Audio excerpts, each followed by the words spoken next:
एक घड़ी आधी में पुनियाद, रहीमन संगत साधु की हरे कोटि अपराध। अगर आपको किसी चीज का अभाव है, आप चूक रहे हो। परमात्मा ने आपके लिए उतना रखा है जितना आप ले नहीं सकते। डरो मत, मैं तुम्हारे पीछे ही हूँ। ये गुरु होता है, उसके लिए कोई बंधन नहीं है। इधर बैठ के वो कहीं भी कुछ भी कर सकता है।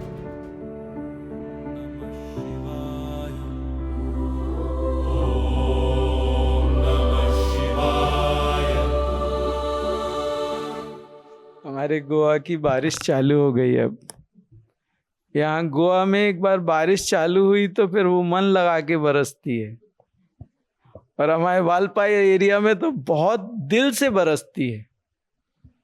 एक बार तो ऐसी बरसी कि जो ये मंदिर वगैरह सब डूब गया और जमीन से 14 फीट ऊपर पानी गया। ये इसके साइड में रिवर है, नदी के किनारे अपना आश्रम है, उसका पानी बढ़ा, ये मंदिर वंदिर सब डूब गया। गुरु पूर्णिमा में सुबह 3:30 बजे पानी बढ़ा, 3 बजे 3:30 बजे पूरा मंदिर, वो जो आप जहां गाड़ी पार्क करते हो उससे 12-14 फीट पानी ऊपर गया। बाढ़ आ गई थी। वो ऊपर सेड वेड के ऊपर पानी बह रहा था, किचन के सेट के ऊपर। भैया जी प्रणाम। आपने चर्चा के दौरान बोले कि मुझे अगर जो है शांत चित्त से याद करोगे तो मुझ तक मैसेज पहुंच जाता है। तो भैया जी, आप तक तो मैसेज पहुंच जाता है, लेकिन आप तक पहुंचा कि नहीं पहुंचा, या उतना मैं शांत होकर के आपको याद कर पाया कि नहीं कर पाया, ये मुझे कैसे समझ में आएगा? आप जब मुझे याद करते हो तो एक आपकी मेरी एनर्जी आपके आसपास आती है। मैं आपको एक घटना सुनाता हूँ, आपको उससे जवाब मिलेगा। दिल्ली में एक शर्मा फैमिली में एक लड़की थी 16-17 साल की, और हम लोग बैठ के सब साधना करते थे, कहीं ऋषिकेश कहीं कहीं। तो वो लड़की थी, वो कहती थी भैया जी हमेशा मेरे साथ रहना, भैया जी हमेशा मेरे साथ रहना, भैया जी हमेशा। उसका डायलॉग था भैया जी हमेशा मेरे साथ रहना, भैया जी हमेशा मेरे साथ रहना। वो बच्चे ही तो हैं, वो रोज आधा घंटा 1 घंटा मुझे खकलती थी फोन पे, भैया जी आज ये हो गया, भैया जी। अब उतना समय में क्या वो सुनना ही पड़ता था मजबूरी में, नहीं तो मैं सुनता नहीं ऐसे किसी की। भैया जी आज उसने ना स्कूल में मुझे ऐसा कर दिया, उसने मेरे को ऐसा कर दिया, भैया जी उसने ऐसा कर दिया। सुन सुन के मैं कंटाल आ गया। मैंने कहा तूने भी तो ऐसा किया था, तू अपनी नहीं बता रही, उन्होंने किया था वो बता दिया। हाय आपको कैसे पता? अरे तूने बोला ना भैया जी मेरे साथ में रहना। हो आप पूरे समय रहते हो 24 घंटे। अरे तूने ही तो बोला भैया जी हमेशा मेरे साथ रहना, तू 24 घंटे रहते हो क्या? अरे तू तो बोल रही है कि भैया जी मेरे साथ रहना, तो मैं रहता हूं। नहीं 24 घंटे नहीं रहना।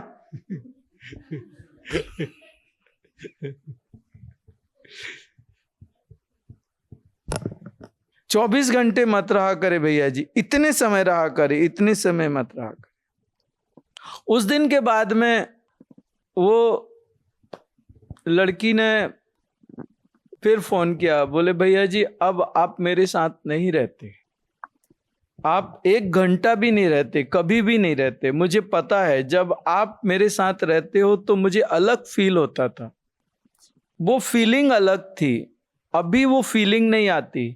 मुझे मालूम है आप मेरे साथ नहीं रहते। और उसने बहुत फोन किए। उनकी मदर जो थी दिल्ली में हाई स्कूल की प्रिंसिपल थी, उन्होंने आप कैसे नहीं रह सकते, मेरी बेटी के साथ आपको रहना पड़ेगा। अबे वो टीचर का रौब। फिर उनके लड़के को कुछ हो गया, वो विदेश में था, वो आपको करना पड़ेगा, आप क्यों नहीं करते? अरे किसके बाप के नौकर हैं, मस्त राम मस्ती में और आग लगे बस्ती में। हम अगर भगवान भी आ जाए तो हम ना हिले। तुम हिलाने वाले होते कौन? हमें प्रेम है तो ठीक है, और प्रेम नहीं तो राम कृष्ण हरि। और उन्होंने बहुत कोशिश की, नहीं हिला। जब मैं आपके साथ रहूंगा तो आपकी एक अलग फीलिंग होगी, आपकी एक अलग, आपके अंदर कुछ और होगा। और कोई भी साधु रहेगा तो आप, उसकी एनर्जी आपके साथ रहेगी। अगर आप शांत होके अगर उसको याद करोगे उतना बहुत है, वो आपके ही साथ है। हमारे यहाँ महाराष्ट्र में एक साधु हुए, उन्होंने कहा भियूस नको तुझे पाठीशी आहो। इतने प्यारे शब्द है ना उसके, ऐसा लगता है जैसे कोई माँ कह रही हो, भियूस नको तुझे पाठीशी आहे, डरो मत मैं तुम्हारे पीछे ही हूं। ये गुरु होता है, ये सिद्ध होता है, ये साधु होता है। उसके लिए कोई बंधन नहीं है, इधर बैठ के वो कहीं भी कुछ भी कर सकता है। और एक साथ सैकड़ों और हजारों हो सकता है, सबको इंडिविजुअल देख सकता है वो। सब ने सोचा मैं इंजीनियर बनूंगा, मैं डॉक्टर बनूंगा, मैं ये बनूंगा, मैं वो बनूंगा। मैंने सोचा मैं साधु बनूंगा। बचपन से ही सोच लिया कि यार कुछ अच्छा बनना है, साधु बनूंगा। अभी स्टडी में मैं जब बैठता हूँ, ह्यूमन स्टडी में, तो मेरे साथ डॉक्टर बैठते हैं, फिर अच्छे अच्छे मतलब एकदम स्टेटस के लोग बैठते हैं स्टडी में। कोई भी स्टडी करता हूँ तो एक क्लास के लोगों को सिलेक्ट करता हूँ और उनके साथ बैठ के डिस्कशन और पूरी वो करता हूँ। सिर्फ एक ही प्रॉब्लम आती लैंग्वेज की, बाकी उन सब पे भारी पड़ता हूँ। एक बार एक डॉक्टर साहब रो दिए थे, बोले ये हमारे समझ के बाहर है, ये इससे अच्छा हमारा मेडिकल ही साइंस है। बोले ये जो तुम बोल रहे हो ये तो बिल्कुल सर के ऊपर से जा रहा है मेरे। साधु बनना बहुत बढ़िया है। लोग बाग गाली जरूर देते हैं, लेकिन उस गाली का असर अपने ऊपर होता ही नहीं है, बेशरम हो जाते हैं अपन लोग। साधु होना मतलब राजाओं का राजा और भिखारियों का भिखारी। खाना भी खाएगा तो किसी का दिया हुआ खाएगा, इसलिए भिखारी। और राजा ऐसा कि महाराजाओं को तोड़ दे वो, जो अच्छे अच्छी पोस्टों पे बैठे हैं उसकी नजर अगर गिर जाए तो वो जमीन पे, अर्श से फर्श पे ला दे और फर्श से अर्श पे उठ बिठा दे। वो साधु। साधु वो जहां देवता भी आके झुक जाएं, जहां पे देवता भी आके,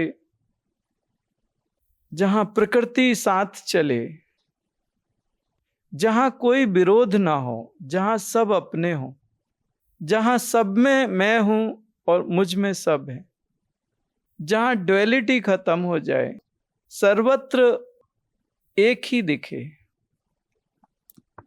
जहां प्रेम ही प्रेम और करुणा ही करुणा हो, जहां आनंद का सागर उछलता हो,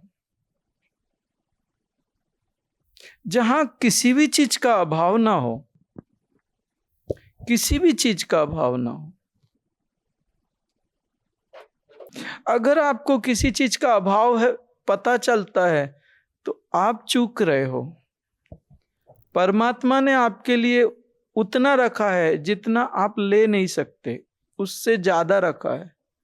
जितनी आपकी जरूरत है उससे बहुत ज्यादा रखा है परमात्मा ने, बहुत ज्यादा। सिर्फ आप चूक रहे हो, आप अज्ञान में कहीं ना कहीं फंसे हो, आप ले नहीं पा रहे। आप अपने अज्ञान के कारण दुखी हो।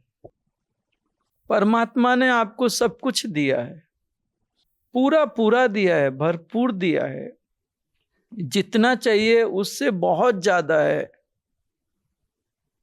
इस बात को मैंने अपनी साधना से समझा। और यही बात, ये जो मेरी स्पीच सोशल मीडिया पे जाती है तो लोग कहते हैं ये बाबागिरी करता है। अब उनको कौन कहे कि बाबागिरी करता नहीं हूं, बाबा हूं, बाबा हूं। वो बेचारे दूर से मुझे जज करते हैं, अगर पास में आए तो प्यार करने लगेंगे। दूर से तुम क्यों जज करते हो मुझे? दूर से तुम कैसे समझोगे मुझे कि मैं क्या हूं? आप जब पहले दिन आए थे तो आप मेरे बारे में कुछ और सोचते थे, दूसरे दिन आपका सोचने का नजरिया बदल गया, आज तीसरे दिन आप मेरे होने लगे, और अभी तो 4 दिन बचे।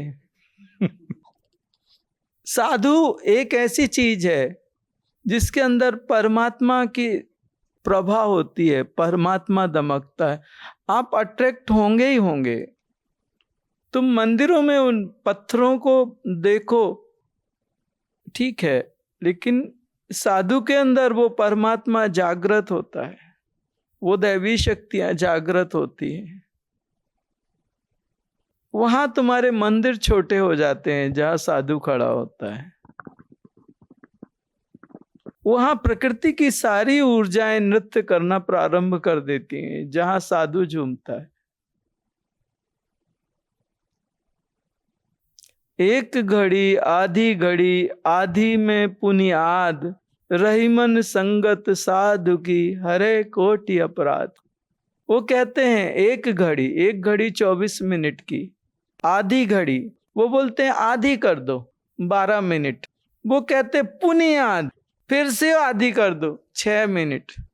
एक घड़ी आधी में पुनियाद, रहीमन साधु संगत की। 6 मिनट भी अगर तुम सही ढंग से साधु के साथ बैठ जाओ, 6 मिनट, हरे कोटि अपराध, करोड़ों तुम्हारे कर्म नष्ट हो जाते हैं उसके साथ बैठने से।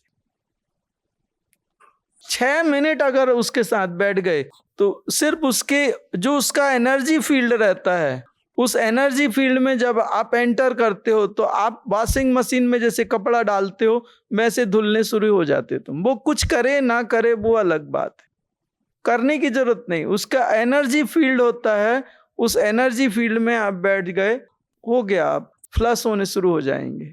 ये सारी चीजें, आज मॉडर्न युग हो गया है, आधुनिक युग आ गया है, इसमें लोगों की सोच, वो साधु भूल गए कैसे साधु होते थे।